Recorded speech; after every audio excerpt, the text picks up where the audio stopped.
La palabra se lee en nombre del Padre, del Hijo y del Espíritu Santo. Dice así. Entonces volvieron a llamar al hombre que había sido ciego y le dijeron: da gloria a Dios. Nosotros sabemos que ese hombre es pecador. Entonces él respondió y dijo: si es pecador, no lo sé. Una cosa sé, que habiendo yo sido ciego, ahora veo. Le volvieron a decir: ¿qué te hizo? ¿Cómo te abrió los ojos? Y él le respondió: ya os he dicho, y no habéis querido oír. ¿Por qué lo queréis oír otra vez? ¿Queréis también vosotros haceros sus discípulos? Y le injuriaron y dijeron: tú eres su discípulo, pero nosotros, discípulos de Moisés somos. Nosotros sabemos que Dios ha hablado a Moisés, pero respecto a este, no sabemos de dónde sea. Respondió el hombre y le dijo: pues esto es maravilloso, que vosotros no sepáis de dónde sea, y a mí me abrió los ojos. Y sabemos que Dios oye a los pecadores, pero si alguno es temeroso de Dios y hace su voluntad, a ese oye. Desde el principio no se ha oído decir que alguno abriese los ojos o a uno que naciese ciego. Si este no viniera de Dios, nada podría hacer. Respondieron y le dijeron: tú naciste de todo en pecado y nos enseñas a nosotros. Y lo expulsaron. La palabra del Señor está bendecida. Vamos a estar predicando libertado para vivir mejor. Libertado para vivir mejor. Bien. Recuerden que Jesús lo que viene es a traer un reino. Jesús trae el reino de Dios a la tierra. Sí, Jesús devuelve lo que se perdió en el Edén y trae nuevamente el reino de Dios. Por eso en Mateo 4:17 dice: desde entonces comenzó Jesús a predicar y a decir: arrepentidos, porque el reino de los cielos se ha acercado. Jesús está diciendo que el reino se ha acercado, pero quien se acerca es una persona. Jesús está haciendo entender que Él mismo es el reino. Jesús es el reino de Dios. Ahora bien, todo rey tiene una responsabilidad, y es gobernar. Eso es lo que significa reino, un gobierno. Y cada rey tiene la responsabilidad del cuidado de sus ciudadanos. Verdaderamente el rey que se considera que es bueno es porque cuida de sus ciudadanos, defiende su territorio y establece el orden que debe regir en ese territorio. Por eso Jesús, dentro de los oficios, tenemos los oficios de que Jesús fue rey, fue profeta y fue sacerdote. Como rey, Él gobierna. Ahora bien, la Biblia tiene reglas de interpretación. Y una de las cosas que todo texto, cada palabra que está escrita en la Biblia, no está ahí por casualidad. Tiene un propósito. Y los milagros tienen un propósito. Los milagros tienen el propósito de revelar de manera física lo que Dios hace de manera espiritual. Si nos quedamos en lo físico, entendemos que quizás ese milagro que Jesús hizo es algo simple. No fue algo simple. Ese milagro Jesús está haciendo entender de manera física qué Él hace con el hombre de manera espiritual. Si nosotros nos damos cuenta, este ciego tenía una condición. Y tenía una condición que era ciego de nacimiento. Es decir, que al ser ciego de nacimiento, él no podía ver nada. Estaba obligado a depender de otro. Estaba obligado a vivir una vida difícil. Entonces, ¿qué sucede? Me llama la atención la conversación que tienen los discípulos, iniciando el capítulo 9. En el capítulo 9 dice: al pasar Jesús vi a un hombre ciego de nacimiento y le preguntaron sus discípulos diciendo: Rabí significa maestro, ¿quién pecó, este o sus padres, para que haya nacido ciego? Respondiendo Jesús: no es que pecó este ni sus padres, sino que para que la obra de Dios sea manifestada en él. Los discípulos le preguntaron a Jesús conforme a la cosmovisión de ese tiempo, lo que ellos creían.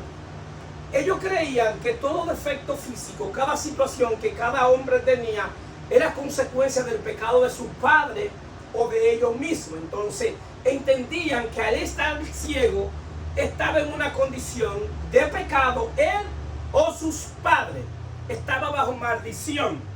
Y Jesús le hace entender que no es así, que hay situaciones que se presentan en tu vida que están ahí, pero Dios es poderoso para manifestar su bondad, su gracia y su misericordia en esa situación que tú estás viviendo. ¿Cuánto lo creen?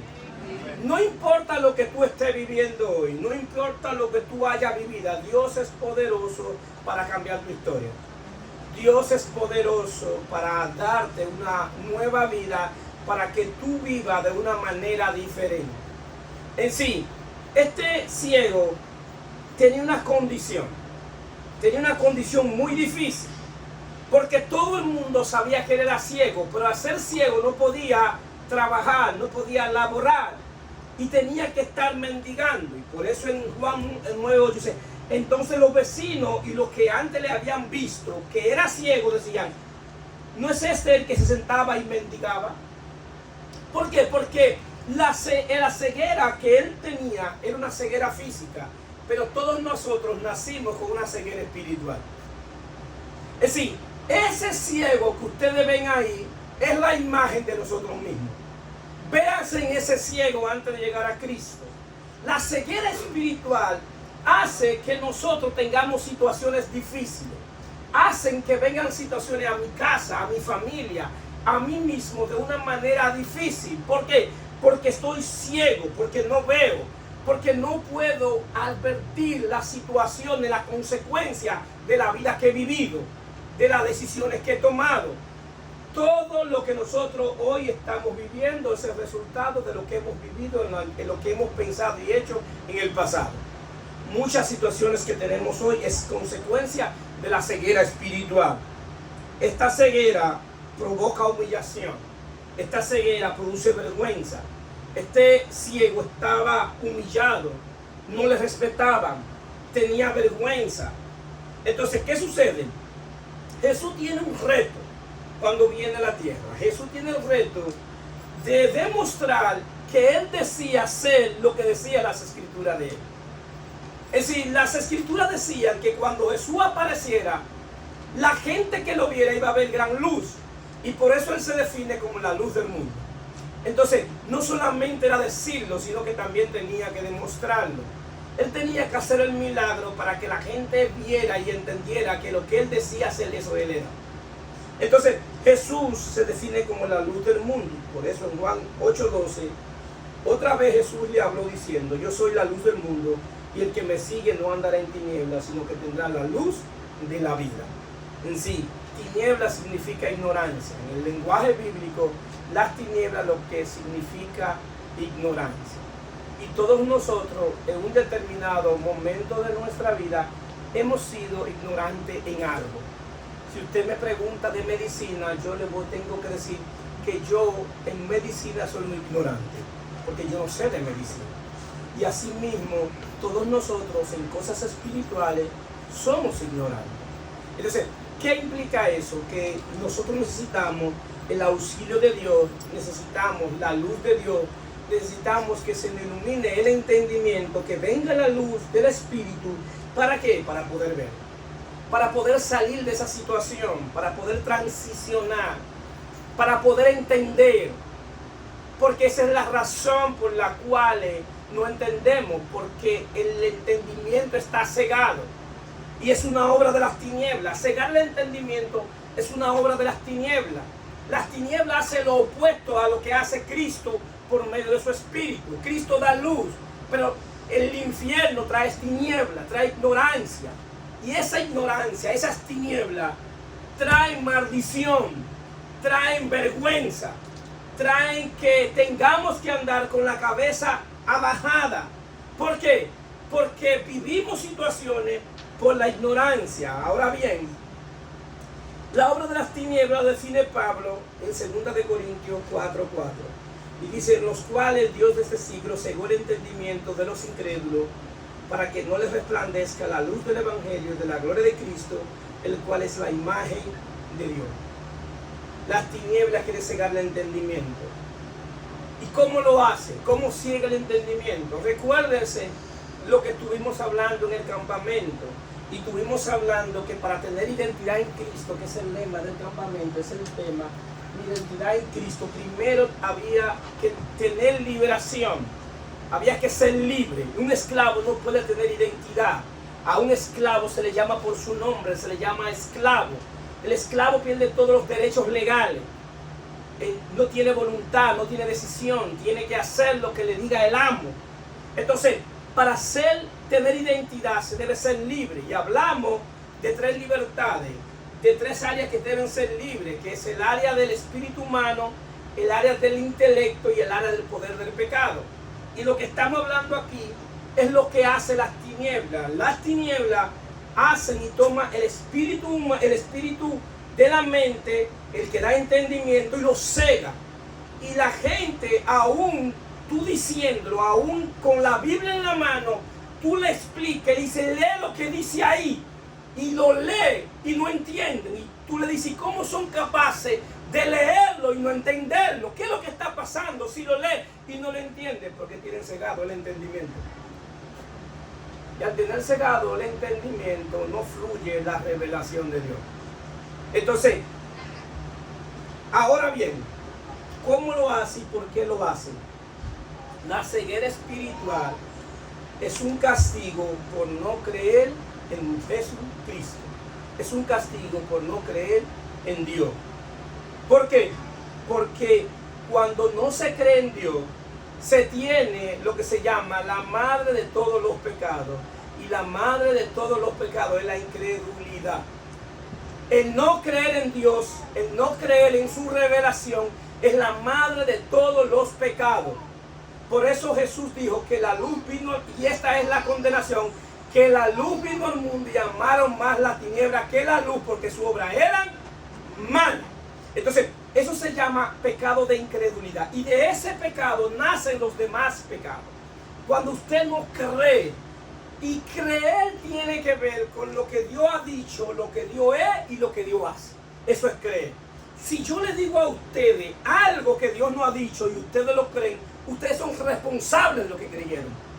Por eso, si yo y usted no aprende y no hace el empeño como la iglesia de Berea, que todo lo que se decía iban a la Biblia, iban al texto. Déjame ver si lo que él está diciendo es verdad. Déjame ver si eso es lo que dice. Déjame ver en verdad si eso es lo que Dios quiere decir. Es decir, no decirle amén a todo lo que cualquier gente dice. Tiene que ser conforme a la revelación de Dios. Entonces, eso es fe. Si yo creo algo contrario a lo que Dios ha dicho, entonces entro en maldición de la incredulidad. Y al entrar en esa maldición de la incredulidad afecta una área específica que es el área del entendimiento. El que está bajo esa influencia espiritual, lo que le afecta es el entendimiento. Entonces, ¿qué sucede? Ahora bien, ¿para qué lo hacen? Lo hacen porque la obra de las tinieblas es que no te resplandezca el evangelio a la luz de Cristo, es para que tú no veas a Cristo. ¿Por qué? Porque cuando el hombre pecó, lo que fue perdiendo es la imagen de Dios que es en Cristo. Entonces la tiniebla tiene un reino y quiere trabajar en ese reino. ¿Y cómo lo hace? De la manera que lo hace es evitando de que la imagen de Cristo se plasme en ti. Cada vez que nosotros nos entregamos al pecado, al mundo, estamos negando la imagen de Dios. Entonces, ¿qué sucede? Jesús hace el milagro y la forma que hace el milagro lo quiere hacer entender cuál es la razón por la que le hace el milagro. Cuando lea un texto bíblico, no se enfoquen en lo literario, enfóquense en el espíritu de lo que Dios quiere decir, lo que Dios quiere enseñar. Esto no es una obra física, es una obra espiritual. Y Jesús hace una manera y dice Juan 9:6, dicho esto, escupió en tierra e hizo lodo con la saliva y untó con el lodo los ojos del ciego y le dijo, ve a lavarte en el estanque de Siloé. que traducido es enviado. Fue entonces y se lavó y regresó viendo. Ahora bien, otra regla de interpretación bíblica es que cuando usted lea el contexto de lo que Jesús hizo, por qué lo hizo, y lo que vieron que Jesús hizo, qué entendieron y por qué lo entendieron. Porque en el contexto histórico, en el pensamiento judío, en el pensamiento hebreo, creían que la saliva tenía propiedades curativas y que el lodo tenía poder para sanar, tenía propiedades curativas. Y Jesús utiliza la saliva y el lodo conforme a la cultura de ese tiempo. Eso no implica ahora que si alguien viene ciego aquí y queremos orar, yo coja el lodo, coja saliva y le pase por la cara. ¿Por qué? Porque Jesús lo hizo en el contexto histórico de lo que ellos entendían. Todo el que estaba ahí entendió lo que le estaba haciendo. Y estaba entendiendo que Jesús lo que quería era traer sanidad a su vida, sanidad a su alma. Quería que él fuera una persona que tuviera propiedades espirituales. ¿Para qué? Para que saliera de la condición espiritual. Que devolverle la vista para que su vida cambie. ¿Cuánto creen y entienden que antes de venir a Cristo nuestra vida era un desastre? Si yo tengo que levantar las dos manos, tengo que levantarla bastante alta. Pero de la única manera que podíamos salir, o que usted puede salir, o que yo puedo salir, es si recibimos ese milagro de devolvernos la vista espiritual. Y esa vista espiritual se devuelve por medio a la vida de Cristo, porque en Él estaba la vida y la vida era la luz de los hombres. La vida que nosotros recibimos en Cristo también es luz. Lo que nos permite ver la gloria de Dios, la obra de Dios, es la vida de Dios, que también es luz. Entonces, ¿qué pasa? Ahora bien, aquí hay algo interesante. Jesús hizo la obra. Ahora, ¿cuándo Jesús hizo la obra? Jesús hizo la obra cuando le dio la palabra. Cuando le dio la palabra, cuando le untó el lodo y le dio la palabra, ve y lávate, ya el milagro estaba hecho. Pero el milagro estaba hecho en el mundo espiritual. Ya él tenía vista, aunque él era ciego todavía, él tenía vista. ¿Por qué? Porque la palabra de Dios tiene poder para crear. Lo que pasa es que ahí viene algo que tienen que entender en el concepto de fe, que aunque la obra esté de manera espiritual hecha, entonces ahora mi accionar la trae al mundo físico. Es decir, es mi accionar la que trae el mundo físico. Dios quiere hacer esa obra en nosotros y entenderlo. Usted puede decir en mi pastor, yo no tengo empleo, venga, ore a mí para que yo tenga empleo. Con mucho gusto yo voy a orar por ti, para que tú tengas empleo. Y voy a orar contigo, por ti fervientemente, pero después que ore por ti te voy a mandar a hacer aplicaciones a diferentes lugares. Vaya a diferentes agencias y llama a diferentes gente para que tenga un empleo. Es decir, usted no puede pretender que Dios le va a dar un empleo usted solamente orando sin hacer nada. Y eso mucho lo hacemos, ¿verdad? Porque creemos que Dios nos va a llevar un reclutador a la casa para que nos llene la solicitud. La fe demanda acción. La fe que no tiene una acción es muerta. La fe demanda que lo base a lo que yo creo, en eso yo actúo. Y eso nos quiere enseñar el texto. Es decir, Dios hace todo lo que tiene que hacer de manera espiritual, pero yo tengo que hacer todo lo que tengo que hacer de manera humana. ¿Cuántos están aquí? Amén. De manera humana yo tengo que actuar. Jesús tenía poder para decirle, devuelva la vista, y punto, y se devolvía la vista. Pero ese texto quiere dar una enseñanza. Óyeme, hay una parte que te corresponde a ti. Hay una parte que tú tienes que aprender a ser diligente. La vida cristiana, para vivir mejor, nos liberta para que seamos diligentes. Para que seamos diligentes en cada acción de nuestra vida. La religión es que te quiere tener en cuatro paredes para que tú no salgas de esa esclavitud. La vida cristiana es práctica. La vida cristiana es práctica. Dios premia la diligencia. Hay una mujer en la Biblia que nos enseña que Dios premia la diligencia. Y era una de las concubinas de Saúl, que a sus hijos David lo colgó, le permitió, lo ahorcó, y era señal de maldición. Y en esa señal los buitres tenían que comerse a esas personas como una señal de maldición y de castigo. Y esa mujer fue tan diligente que ella sabía por dónde iba a pasar David y se paraba cerca. de David. ¿Para qué? Para hacer la diligencia, para que David le permitiera enterrar sus hijos. ¿Por qué? Porque David, cuando la vio y ella habló, David le dijo, ve, haga como tú dices. Ahora, ¿quién hizo la obra? David la hizo, pero premió la diligencia de ella. ¿Qué nos enseña la Biblia? Que Dios premia la diligencia. Dios premia la diligencia, señores. Confiamos en el poder de Dios, confiamos en la gracia de Dios, pero hay una parte que me corresponde a mí. Y la gran ventaja que nosotros tenemos, que ahora se nos ha dado el Espíritu de Dios, ¿para qué? Para poner el querer como nacer por su buena voluntad, para que nosotros hagamos hacia adelante, para que nuestra vida cambie, para tener un mejor futuro. ¿Bien? Ahora bien, la fe tiene que ver con eso, que lo que la palabra de Dios dice, lo que Dios me dice, yo obedezco. Él obedeció de manera ciega lo que Jesús le estaba diciendo. Y eso nos enseña a nosotros que cuando Dios nos habla a nuestro espíritu, debemos obedecer aunque no entendamos lo que estamos obedeciendo. Entonces, ¿qué sucede? El infierno trata de formar la religión. Ahora, ¿cuál es el trabajo de la religión? El trabajo de la religión es sustituir a Cristo. La religión trata de sustituir a Cristo a través de las falsas enseñanzas. La religión utiliza las tinieblas a través de las falsas enseñanzas. ¿A cuántos de ustedes, cuando eran niños, le pusieron un azabache para protección? ¿Saben lo que es azabache? Un cosita ahí. Y él lo decían que era para protección. ¿Cuántos de ustedes sabían que el día que le entregaron ese azabache, que el padre de ustedes le entregó ese azabache y le puso ese azabache, lo estaba entregando a una entidad espiritual? ¿Cuántos lo sabían? Ninguno lo sabía. Y nosotros como padres tampoco lo sabíamos. ¿Por qué? Porque ese objeto se utiliza como un anatema. Ese objeto, tú comienzas a confiar en ese objeto, creyendo que quien te protege, ¿quién es? Ese objeto. Pero ¿qué enseña la Biblia? Que quien protege es Dios. Entonces la gente comenzaba a creer en el azabache y dejar de creer en Dios.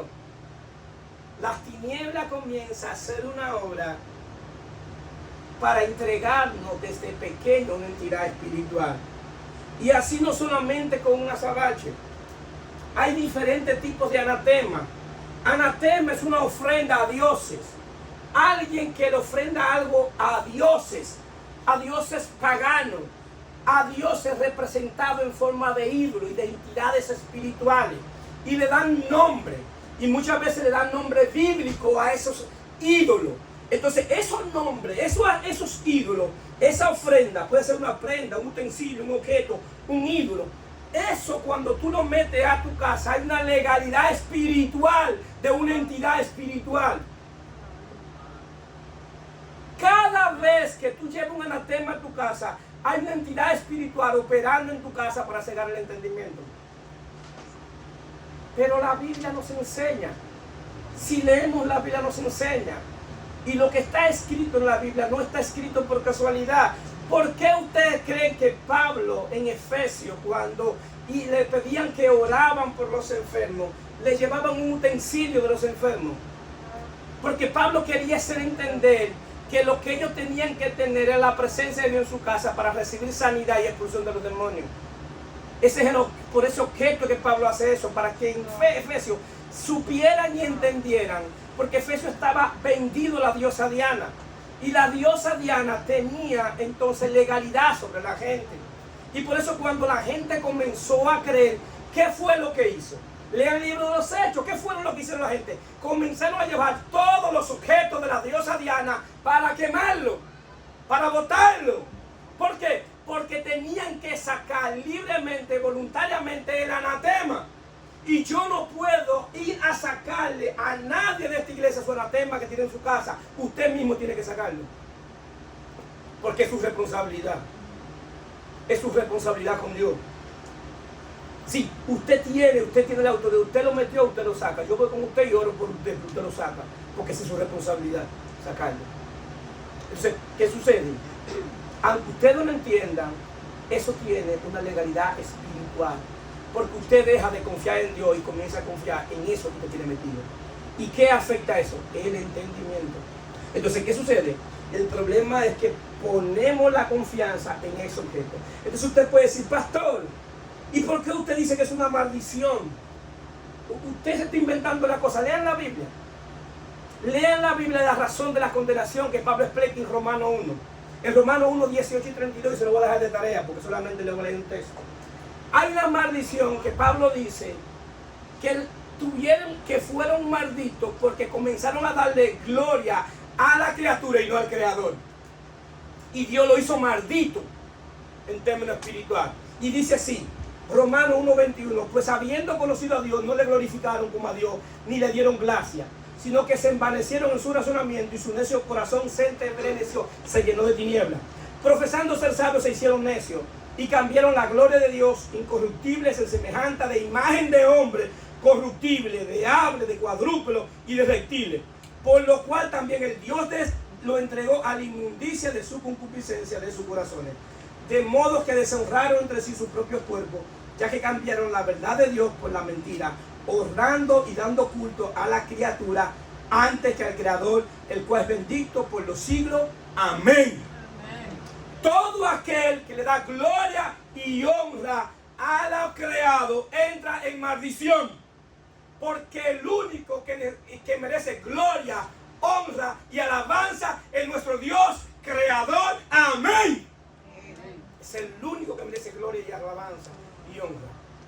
Entonces, cada vez que usted entra a su casa, algo que no sea de Dios, un anatema, usted le está diciendo que usted no necesita a Dios, que con eso es suficiente. Y si hay algo que enseña la Biblia, es la suficiencia de Cristo para salvar. La única verdad del cristianismo, la verdad más fuerte del cristianismo, es la suficiencia de Cristo para salvar. Entonces, ¿qué sucede? Nosotros muchas veces, si comenzamos a hacer una retrospección de lo que yo estoy viviendo hoy, te va a encontrar el origen de dónde nació eso, de dónde viene esa situación espiritual. Es decir, yo he aprendido a no enfocarme en la manifestación, sino el origen de la manifestación. ¿Por qué? Porque Dios viene a tratar es con el origen de la manifestación, de dónde sale, por qué sale esto. Entonces, hay un choque de la religión con Cristo. Señores, miren, déjenme decirle algo, con todo respeto. No hay cosa más maldita que la religión. Y la religión no tiene ciencia en Dios. La religión nace en el corazón del infierno. ¿Por qué? Porque la religión trata de defender sus intereses. Y la religión lo que hace es defender su creencia y sus intereses. Por eso el pensamiento religioso, cuando tú no crees como ellos se hacen casi enemigos tuyos. Porque eso es lo que ellos defienden. La religión no defiende el reino de Dios. La religión defiende sus intereses. Jesús sí defiende el reino de Dios. Entonces, ¿qué sucede? ¿Dónde vino el problema? El problema del milagro. El problema del milagro no fue por el milagro en sí. El problema del milagro fue que lo hizo un sábado. ¿Por qué? Porque la religión te enseña a ser más fieles a los ritos, a las obras y a las ceremonias que al mismo Dios. El pensamiento religioso y el corazón religioso carece de misericordia. Porque si ese cieguito, que era judío, que era de ellos mismos, que era descendiente de Abraham y recibió el milagro, cualquier corazón humano bondadoso se alegra de ese milagro. Y en vez de perseguirlo, celebran con él el milagro. Lo celebran con él, con fuerza, porque saben que Dios lo hizo. Sin embargo, estaban atacando el milagro porque Jesús lo hizo un sábado. Y Jesús quiere enseñarnos que Él es el Señor del sábado. El sábado es el reposo. Y el reposo que Dios da no es el reposo de un día. El reposo que Dios da es un estado espiritual de tu alma. Amén. Ese es el reposo que Dios ofrece. No es un día, es una eternidad. Es un estado espiritual. Y eso es lo que Dios ofrece. Yo no te garantizo que Dios te va a resolver todos tus problemas. Lo que yo fielmente creo que en medio del problema tú vas a tener descanso en Dios. tú vas a reposar en Él, que Él tiene el control y el dominio de todo aquello que tú estás viviendo. Y todo lo que estamos aquí, tenemos alguna situación en nuestra vida por la cual debemos estar humillados delante de Dios. Aquí no hay uno que se escape de situaciones. Entonces, ¿qué sucede? ¿Qué es lo que Dios quiere? ¿Dios tiene poder para solucionar ese problema? Claro que sí. Y si Dios no lo soluciona, ¿qué va a hacer? ¿Te va a volver loco? ¿Va a coger el monte, como decimos en buen dominicano? No. Lo que yo debo es llevar toda ansiedad sobre Él, porque Él tiene cuidado de nosotros. Eso es lo que nos resta. Entregarle toda nuestra ansiedad a Él. Porque el día que usted creyó en Jesucristo, Dios tiene cuidado de usted. Si usted está aquí, es la muestra más fehaciente de que Dios ha tenido cuidado con usted. ¿Cuánto lo creen? Si usted está aquí es porque la gracia de Dios lo ha perseguido. La gracia de Dios lo ha perseguido y Dios quiere seguir trabajando con usted. Dios quiere libertarlo para que viva mejor. Y la libertad que Dios da tiene un efecto. Y tiene un efecto porque el efecto lo vemos aquí, Juan 9:24. Entonces volvieron a llamar al hombre que había sido ciego y le dijeron: da gloria a Dios. El ciego está, después que tuvo vista, comenzó a darle gloria a Dios. Todo aquel que recibe la luz de la vida, que recibe la luz del entendimiento, tiene que levantar la mano y darle gloria a Dios, porque es una obra de Dios. O solamente Él merece la gloria, la honra. Entonces nosotros sabemos que ese hombre es pecador. Entonces respondió y dijo: si es pecador, no lo sé. Una cosa sé, que habiendo yo sido ciego, ahora veo. Yo creo y soy un amante del estudio bíblico. Y he ido formándome cada vez en el estudio bíblico. Ahora bien, pero lo único que puede cambiar tu vida verdaderamente es cuando tú tienes un encuentro verdadero con Dios. Es por medio de la experiencia que tienes con Dios, donde tú ves la mano de Dios diariamente, no es un día. Todos nosotros en diferentes situaciones han visto la mano de Dios. Y usted sabe que esa situación quien nos sacó fue Dios. Y tiene que decir: yo no sé cómo sucedió, pero yo sé que fue que Dios lo hizo. Esa es una manera de Dios decirte: yo estoy aquí, yo estoy presente. Se me estoy revelando a tu vida. Yo estoy haciendo una experiencia personal para que tú sepas y entiendas que yo soy Dios. Ese es el Dios que tú le sirves. Ese es el Dios que tú has profesado. Ese es el Dios que quiere que tú tengas una experiencia personal con Él. De que tú sepas que Él es real, de que Él existe. Y que no hay nadie que te puede convencer a decirte que Dios no existe, que Dios no es real. ¿Por qué? Porque Dios continuamente ha venido revelándose a nuestra vida en diferentes momentos, en diferentes circunstancias. Dios ha estado ahí y no nos abandona, porque al final quien termina abandonando a Dios somos nosotros. Porque Dios no nos abandona. Él sigue fiel aunque nosotros seamos infieles. ¿Por qué? Porque Él no se puede negar a sí mismo. Es lo mejor de la gracia de Dios, que si Dios me fuera a medir a mí por mi fidelidad, me bromé. Si Dios te midiera por tu fidelidad, oye, te bromaste. Dios se mide por su naturaleza, por su fidelidad. Él sigue siendo fiel y permanece fiel. Digan amén. Amén. Él sigue siendo fiel. Es asunto de creer. Entonces, ¿qué pasa? ¿Por qué yo hablo así de la religión? Porque la religión te lleva a vivir bajo leyes, ritos y ceremonias. Y por eso mucha gente entiende cuando no se hace esos ritos, esas ceremonias, entienden de que no va a funcionar las cosas. Señores, el error más grande es querer medir a Dios. Querer ponerle parámetros a Dios. Dios no tiene medida, no tiene anchura, no tiene longitud, no tiene profundidad. No hay manera de tú medirlo. Por eso tú no puedes meterle una ecuación. A Dios no se puede meter una ecuación. Dios hace las cosas como Él quiere, donde Él quiere y cuando Él quiere. Él es Dios. Lo que Dios está buscando es un corazón dispuesto a recibir lo que Dios tiene para Él. Amén. Lo que Dios está buscando es gente que quieran conocerle. Que digan: yo te quiero conocer, yo no te conozco, pero yo te quiero conocer. Yo quiero vivir mejor, yo quiero que tú cambies mi vida, yo quiero que tú cambies mi historia. Yo quiero que tú cambies mi historia, Señor, cambia mi historia. Dios está buscando gente que quieran que Dios le cambie la historia. Que su pasado sea borrado. Que lo que vivieron atrás, que lo que vivieron en el año anterior, ya eso sea cosa del pasado. Que mires el presente, viendo un nuevo porvenir, viendo una nueva esperanza, viendo que en Cristo Dios puede cambiar todos los días de tu vida para bien. ¿Cuánto lo creen? Dios lo puede hacer, Él es Dios y tiene el poder para hacerlo. Él lo que quiere que encontrar gente que estén dispuestos a recibir lo que Él tiene. Y lo único que necesita es un corazón que esté dispuesto a hacerlo. Juan 1:17 dice, pues la ley por medio de Moisés fue dada, pero la gracia y la verdad vinieron por medio de Jesucristo. A Dios nadie lo vio jamás.